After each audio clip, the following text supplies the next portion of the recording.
మార్పు అంటూ మాయమాటలు చెప్పిన కాంగ్రెస్ తెలంగాణ వైభవాన్ని మింగేసింది. కేసీఆర్ పాలనలో రైతు రాజ్యంగా ఉన్నటువంటి మన రాష్ట్రంలో నేడు గుంపు మేస్త్రి పాలనలో రైతులు రొట్టున పడ్డారు.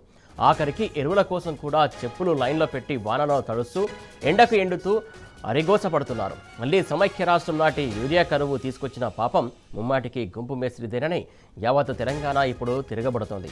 ఒక అసమర్థ పాలకుడి అనుభవ రాహిత్యం అన్నదాతల పాలిట శాపంగా మారుతుంది. వరి నాట్లు వేసినటువంటి రైతాంగం వెతలు పడుతుందంటే సాయం చేయాలన్న గుణం లేనివాడు ముఖ్యమంత్రిగా ఉంటే ఎంత, లేకపోతే ఎంత? నాగలి పట్టి దున్నాల్సిన రైతన్నలు పొలాలను వదిలేసి రోడ్డెక్కుతున్నారంటే ఆ పాపం ఈ గుంపు మేస్త్రిది కాదా? యూరియా కోసం పడిగాపులు కాస్తున్నారంటే ఆ దారుణం ఈ ఓటుకు నోటు దొంగది కాదా? ఎట్లుండే తెలంగాణ ఇప్పుడు ఎట్లయింది? కాంగ్రెస్ పార్టీ అధికారంలోకి వచ్చిన తర్వాత పాలన చేతగానే సీఎం రేవంత్ అయ్యాక ఏం జరుగుతోంది? అన్నదాత ఆగమవుతున్నాడు. 10 ఏళ్లుగా లేనిది యూరియా కొరత ఇప్పుడే ఎందుకు వచ్చింది? ఎరువుల కరువు ఎందుకు తాండవిస్తోంది? 10 ఏళ్ల కేసీఆర్ పాలనలో కనిపించని చెప్పుల క్యూ లైన్లు తెచ్చిన పాపం ఎవరిది? రేవంత్ది కాదా? అన్నదాతలకు సకాలంలో యూరియా అందించే సోయి ఉండాల్సింది పోయి ఎవరికి? రేవంత్ది కాదా? పంటలు వేసే సీజన్కు ముందే యూరియా తెప్పించాలని నిల్వ చేసుకోవాలన్న బేసిక్ సెన్స్ ఈ గుంపు మేస్త్రికి ఉండొద్దా? ఇవన్నీ పట్టించుకోకుండా రైతన్న కష్టాలను గాలి కొదిలేసి నోరేసుకొని మీద పడవడమే తెలిసినటువంటి రేవంత్కి అన్నదాతల ఆవేదన ఏమర్థమవుతుంది? ఎందుకు అర్థమవుతుంది?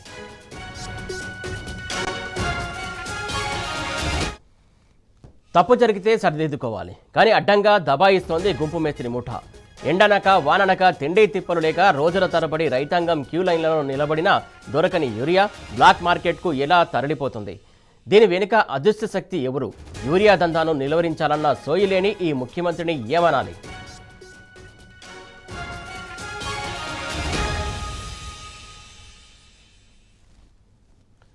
దీనికి సంబంధించి తాజా అప్డేట్స్ మా కరెస్పాండెంట్ సిద్దిపేట నుంచి రంగాచారి అందించడానికి సిద్ధంగా ఉన్నారు.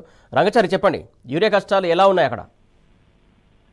Good evening Suresh. ముఖ్యంగా మీరు ఇందాక చెప్పినట్టు రాష్ట్ర ప్రభుత్వము ముఖ్యమంత్రి రేవంత్ రెడ్డి ముందస్తు చర్యలు లేని ఫలితంగా రైతులకు సరైన సమయంలో సరైన పద్ధతిలో యూరియా బస్తాలు అందించాలనే ఒక సోయి లేని నేపథ్యంలో ఇవాళ సిద్దిపేట జిల్లాలో అటు ఉమ్మడి జిల్లాలోని మెదకు, సంగారెడ్డి ప్రాంతాల్లోని రైతులంతా కూడా యూరియా కోసం తీవ్రమైనటువంటి కష్టాలు ఎదుర్కొంటున్న పరిస్థితి కనిపిస్తుంది. గత నెలన్నర రోజులుగా ప్రతిరోజు రైతులంతా కూడా తమ పంట పొలాల్లో వ్యవసాయ పనులు నిర్వహించుకోవాల్సి ఉన్న రైతులంతా కూడా కేవలం యూరియా బస్తాల కోసం అటు పిఏసిఎస్ కేంద్రాల వద్దకు, ఆగ్రో కేంద్రాల వద్దకు, యూరియా విక్రయ కేంద్రాల వద్దకు వెళ్తూ వాళ్ళు యూరియా బస్తాల కోసం పడిగాపులు కాసి క్యూలో చెప్పులు పెట్టి నిలబడము, తిండి తిప్పలు లేకుండా, కనీసం టిఫిన్స్ లేకుండా, మంచినీళ్ళు లేకుండా పడిగాపులు కాయడం అనేది సర్వసాధారణమైన విషయంగా మారిపోయింది.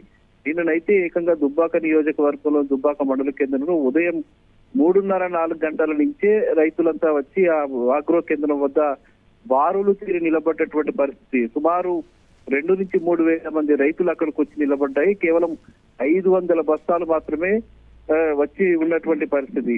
అందులో అప్పటికప్పుడు కొంతసేపు 1 గంట 2 గంటల పాటు వాటిని సరఫరా చేసిన అధికారులు చేతులెత్తేసి దుకాణం మూసుకుని వెళ్లిపోయినటువంటి పరిస్థితి. మరో 4-5 రోజుల వరకు కూడా అవి వస్తాయో రావో కూడా చెప్పలేనటువంటి ఒక దుస్థితి నెలకొన్నది. ఈ రోజు కూడా అదే పరిస్థితి కొనసాగింది. ఇటు చేగుంటలో, చిన్నశంకరంపేటలో కూడా అదే పరిస్థితి కొనసాగింది.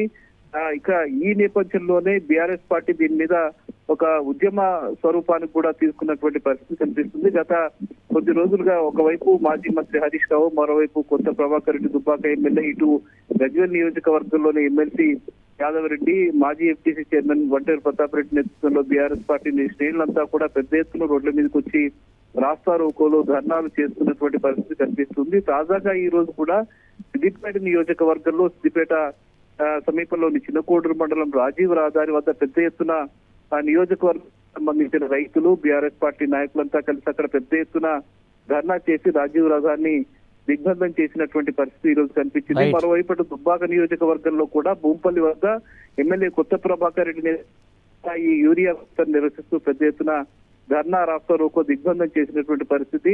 4-5 రోజుల క్రితం విమ్మనగూడ వద్ద కూడా ఇదే పరిస్థితి గజ్వేల్ నియోజకవర్గంలో కొనసాగింది.